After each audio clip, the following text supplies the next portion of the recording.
Well, in terms of Taylor, the Tulsa, Oklahoma Cowboy, getting his chance. If he just does the time he did in qualifying, Ty, which is easier said than done, he should move to the lead. Absolutely, you know, but this is the reason we play the game. And, you know, as Fred and I know, whenever you come to a championship round situation, you've got to learn how to deal with those butterflies, and you've got to learn to deal with that pressure that is always there. And the guy that is the most prepared is able to rely on his reaction, and really that's the only way you can get it done, because everything happens so fast. Oh my God, he was a little late. And the miss.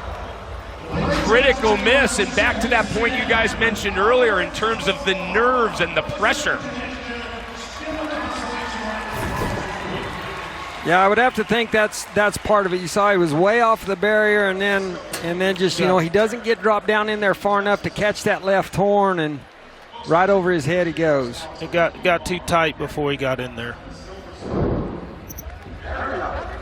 We've seen that, right, in no matter the sport, oh so many times. An athlete walks away shaking their head, wishing and wondering what could have gone differently. So it comes down to Charles Barrett. He is the guy that has the final say in how these standings sort out. He was the top qualifier at 4.35 seconds. He duplicates that run again, Craig, and he wins the rodeo. You better think of it as simply as you just stated it, right?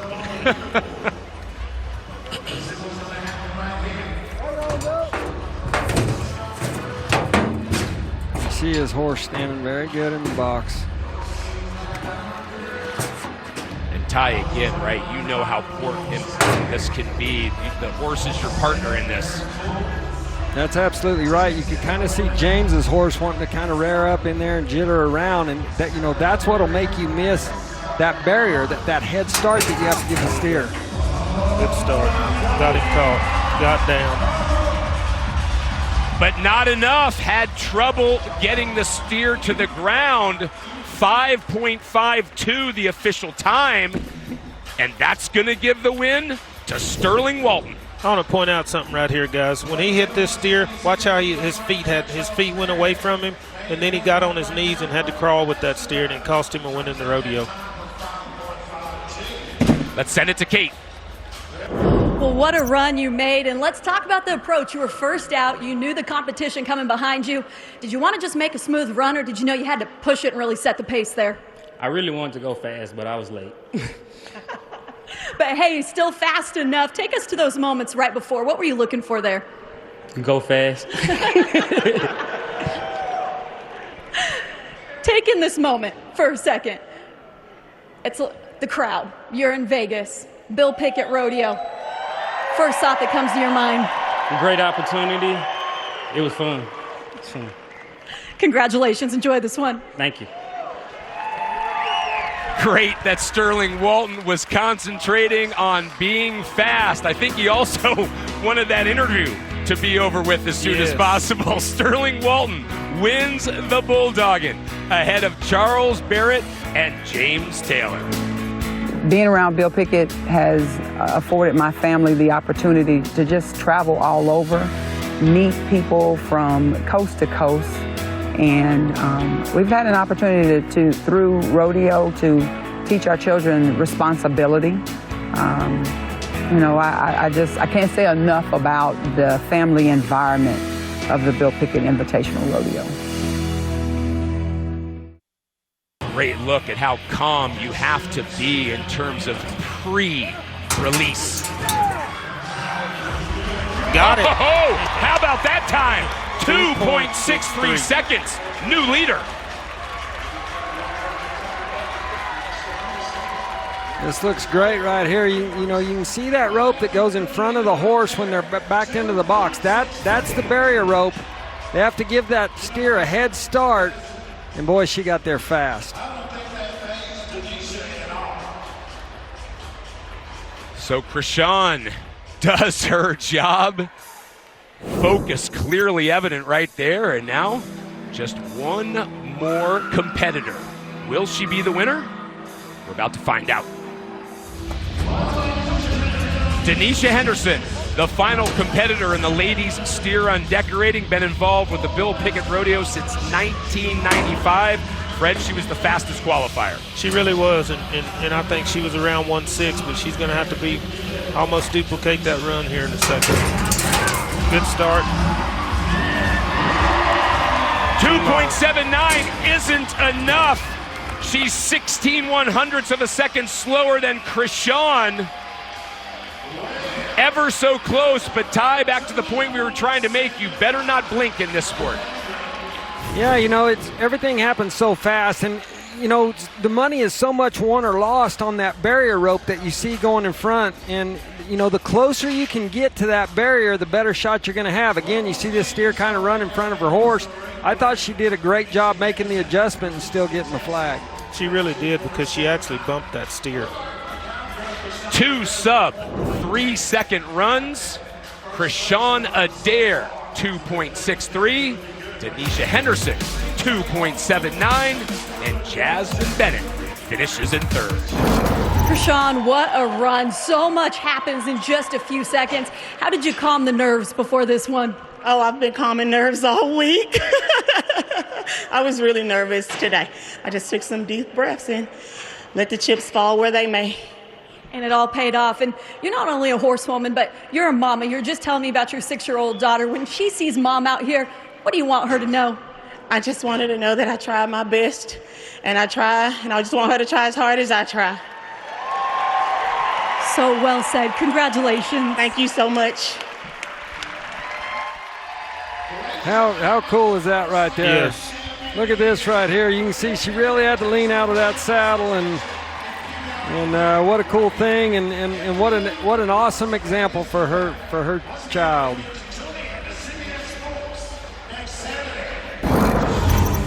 It is time for tie-down roping. Chris Rawling, Dion Osborne, and Matthew Sloan are our finalists. And Fred, this is your sport. No one knows it better. What were the keys for you?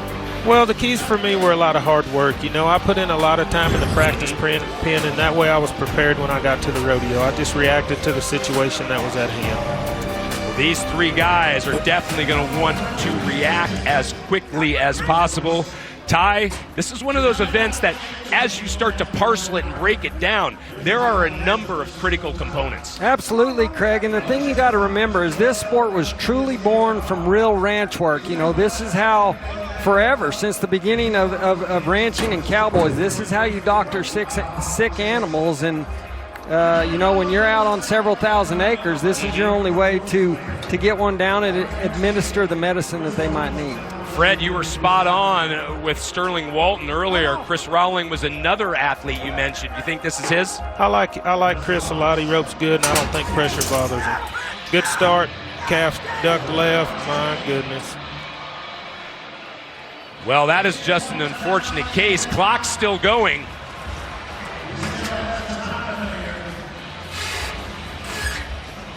Eventually, the time limit will run out, and you can see the frustration on the face of Chris Rawling.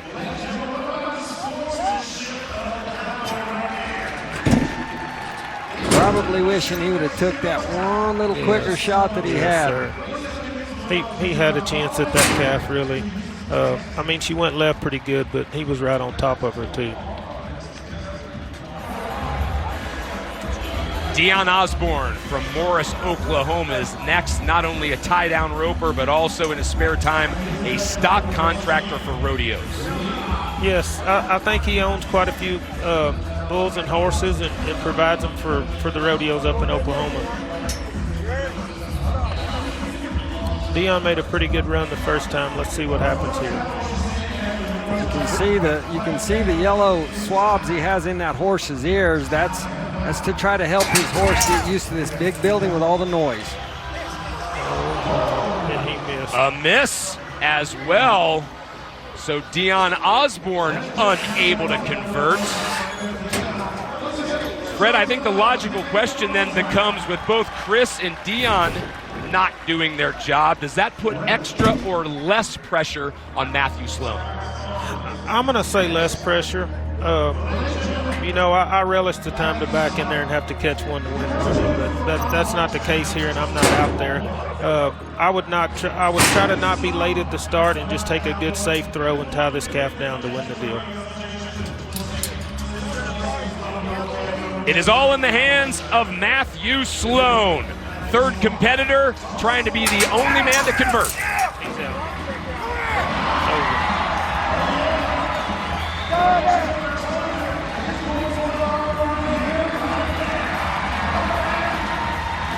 There it is. Matthew Sloan takes care of business and wins the tie-down roping. Well, you could see him, get up there and took a couple extra swings over the back of that calf to make sure that he got a clean catch, and that had to feel good when he felt it go around his neck. I'll tell you what, he done a pretty good job because that calf stepped left right about the time he threw it, and then he just went down there and made a good solid tie. He bobbled just a little bit, but it was fast enough to win the rodeo. Matthew, last to go, so you knew all you had to do is catch. Yes, ma'am. Sometimes that could get the nerves going. Sometimes it works in your favor. It did here. So how did you stay composed? Well, I just told myself don't cheat myself and take the same throw I took earlier and be on the barrier. And we get to see the result here in the arena. Give everyone a sense of the hard work that goes in behind the scenes to be standing here. There's a lot of hard work that goes into it. I got some buddies at home that are real hard on me because they know how much potential I have, and I told them what I was going to come do. So that's what I tried to do. And it all paid off. Congratulations. Thank you. Matthew Sloan, a fan of hard work, and if you're a fan of tie-down roping, read Keith Rand Cartwright's upcoming book, Black Cowboys of Rodeo. Fred's in it, and a lot of great other Cowboys. Matthew Sloan wins the tie-down here. Well, you can ask any great athlete, they'll probably tell you they fell in love with their sport at a very young age. Our junior breakaway competitors already feel that passion. They'll put their skills to the test momentarily. It's been almost 90 years since Bill Pickett died, and for the first time in history, the Bill Pickett Invitational Rodeo is being broadcast on network television, and you get to be a part of it.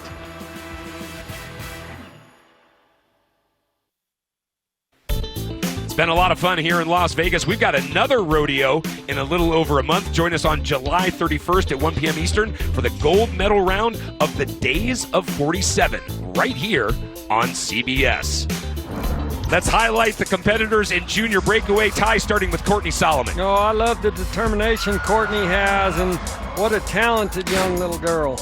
And then Fred, Tegan Ford got his shot. Tegan Ford tried his heart out. You know, this was an awful big stage for these kids this weekend, and they're going to grow and learn from it, and we're going to see their names for a long time to come. Ty, no one was better than Harold Williams Jr. I think this little guy right here was my favorite of the whole rodeo. This little boy right here is going to set the world on fire, Craig. He mastered the hand-eye coordination of junior breakaway. Kate's with our winner. What a run, my friend. I know you didn't get that first shot that you wanted. You had to kick up there and you had to make it happen. And you are so poised, so confident. Where does that come from? My family and my friends and stuff. Let's talk about your family. A lot of rodeo champs and your family. Lots of generations. What does it mean to be out here and supporting and honoring them?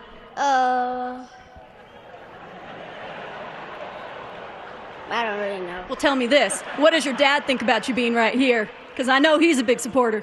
Good. You told me before you want to be a world champion. Yes, ma'am. Why do you want to be a world champion? Why do you want to be in the sport of rodeo? So I can be good like my uncles and my dad. This is just the very first of Las Vegas seeing you, but they're going to be seeing a lot more. Congratulations. Thank you.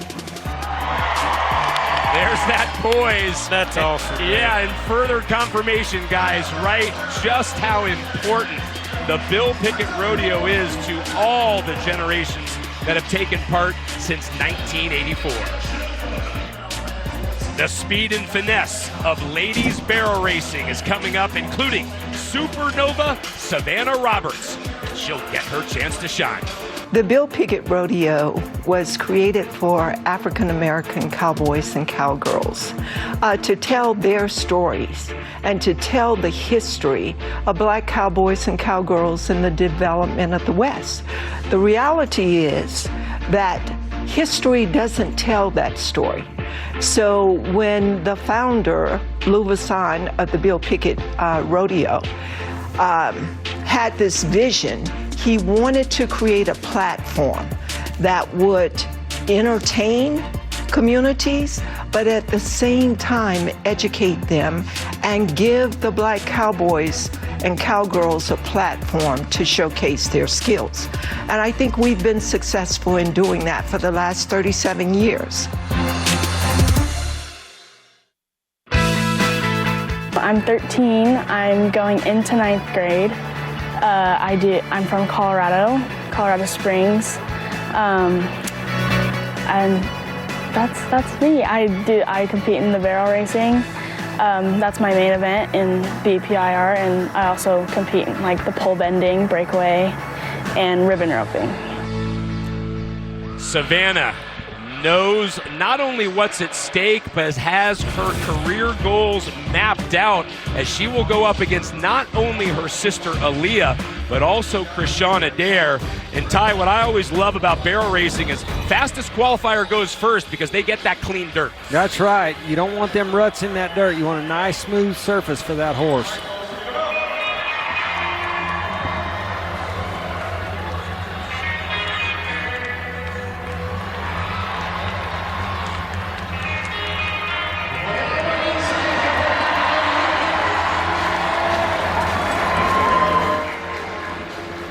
We're still going to wait for the official time, but Fred, Aaliyah, that was an uncharacteristic mistake on that first barrel. She went really wide. It really was. She got wide on the first barrel. I don't know if she didn't check her horse soon enough there,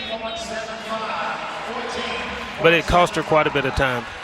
Yeah, this is the top barrel, the third barrel right here towards the finish, and we're going to wait to see what they give her officially as a time, but that has left the door open for Krishan Adair.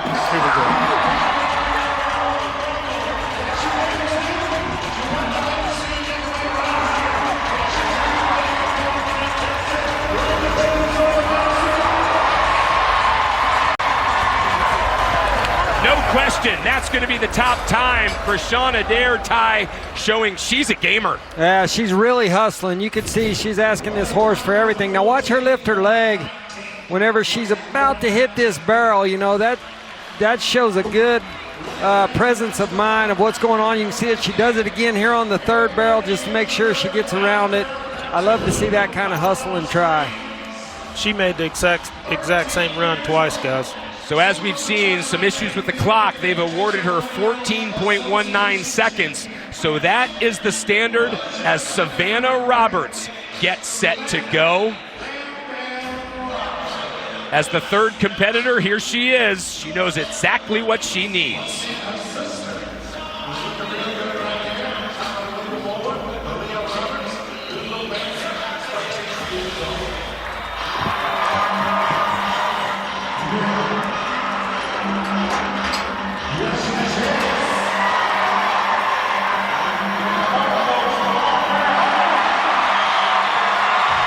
She crowds into it. Just misses out, 14.298. That's going to be good enough for second. Ty, was interesting. It almost looked like Savannah was trying to build into that run. Yeah, you can see right here as this horse comes around, you know, he got a little bit wide on a couple of barrels, and when you're talking about just such close times, I mean, even the tiniest little bobble is going to cost you in this event. Savannah's time, 14.298, and that will slot her into second. Kate is with Krishan. We meet again. Yes, ma'am. Successful in the first event, you come back in the barrel racing. How did you take the momentum from that first championship and bring it right here? Oh, I feed off of momentum. Once I'm running, it's just easier to keep running. Slow down, I might get beat or caught. And speaking of that, because you are so in the moment, once you leave here, you have those buckles, you take it all in. What will you be thinking about? Next weekend. We got to do it all again next weekend. We go home and practice and get ready for the next one. Let's talk about that, because what's happening here is special. It's a celebration, but this is every day for you guys. What does it mean to bring this to a larger audience and let them know what your life is like? Oh, man, it's amazing. It's so much fun. I'm so grateful for the opportunity. Congratulations. Thank you so much. The difference, a little over 1/10 of a second as Krishana Adair takes her second win of the day, 14.19. Savannah Robertson second at 14.30, and Savannah's sister Aaliyah in third. Well, it takes a ton of talent to go up against a foe that actually weighs a ton. Bull riding is not for the faint of heart, and it's next. We're fortunate that these Cowboys and Cowgirls are so committed that many of them save their vacation time to be able to rodeo on the weekends. They pay their own way to get to the rodeo. They pay their own way to enter. So there's a commitment long greater than just being at a rodeo. I've competed all over the world in many different associations, mostly Bill Pickett. And I've probably won, 16 to 20 champion titles. I think it's very good, because a lot of people just don't know, so this would be a very good stepping stone for us. There's a story that I always get emotional about. It happened at our rodeo in Memphis, Tennessee, when a little 7-year-old boy walked into the rodeo. And I was standing there and I saw his face. His eyes got as big as saucers. And he put his little hands on his hip and he said, "I can't believe this. There are black cowboys and cowgirls." And I just stood there and started crying. It is time for the big bovine athletes to come out to play. Jamarcus Whiting, Tank Adams, and Ouncy Mitchell now try to tame their beasts. We're going to start, Ty, with Jamarcus Whiting. Yeah, so you got to stay on for 8 seconds. The scoring goes is on a scale of 100. 50 of that's for the bull. The other 50 is for how much control and form the rider has. Buck lives up to his name as he bucks off Jamarcus in only 2.2 seconds. Well, this is a really good bull, and you'll see him kind of lead. Watch as the bull goes forward right here. You see him going backwards, and that's why, you got that right hand down and holding onto that rope, and whenever your counter movement gets out of time, those bulls are going to jerk on you, and they're going to jerk you into your hand. Coming up next, next rider in the chutes, Tank Adams. Fred, did you ever think about doing this sport? I thought about it twice. Ty and I talked about it a little bit. I got on 2 of them when I was about 16 years old, and that was too many. And so what you're telling me is you're a little bit smarter than Ty. Well, no. the thing of it is you've got to do this event, you've got to be too lazy to work and too nervous to steal. Well, Tank Adams is going to try to prove that it's more based on skill as he's set to be aboard Red Velvet and to move to the lead after Jamarcus Whiting's buck off. Ty, you brought up a great point that new fans might not realize, is that the bull is as much an athlete as the rider. Well, and that's the thing, and they're half the score. So if you think of it like in Olympic terms, say diving, the bull is the difficulty of the dive, so you're wanting that bull to get as much of his 50 points as possible. Adams looks ready. Moves up to the front end. Every rider's got their own technique and how settled they get before they nod. Here we go.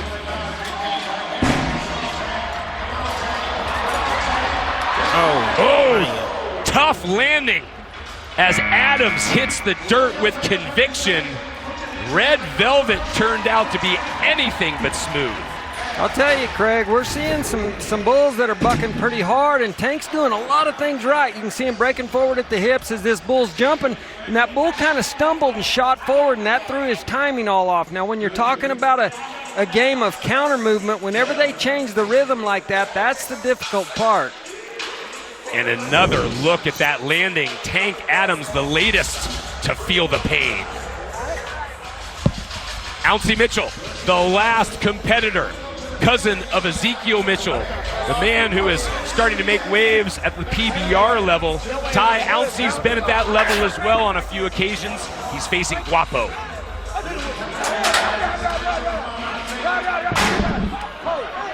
Oh.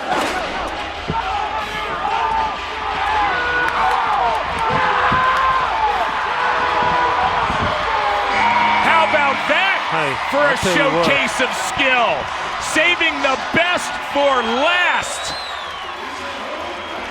This was really good, Craig, and I'll tell you, I was really nervous for him. The way they opened that gate all the way up. The reason the gate opens from the back of the bull is to get that bull to turn and look, and the way they blowed it wide open, that was scary. We saw Ouncy make two really good rides today.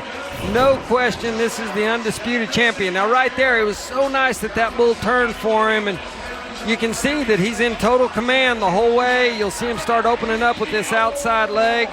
This is a great job for Ouncy. Knowing how big this moment is, Ouncy Mitchell, 84 points, no question, the winner here at the Bill Pickett Rodeo in the bull riding competition as Tank Adams and Jamarcus Whiting buck off. But it was just seemed to be Ouncy Mitchell's day. Well, it took Guapo a minute to decide to leave the chute, but when he finally did, he was right there into your hand. How did you take advantage of that opportunity? Well, when he paused a little bit, I was like, he's nervous. I got him now. And it all worked out. And you do this week in and week out to win these buckles like what Valeria and Sean are about to hand you. But this one in particular, where does this rank for you in your career? Well, I love this event because it's kind of the first one, so it's speechless. Can't even say what it is. The emotion says it all. Congratulations. Thank you. Ty, we're going to go back to the junior breakaway for the Kubota ride of the day. Oh, man, I loved watching Harold Williams. This little boy right here is going to set the world on fire. He had all the confidence, no jitters his first time on the big stage.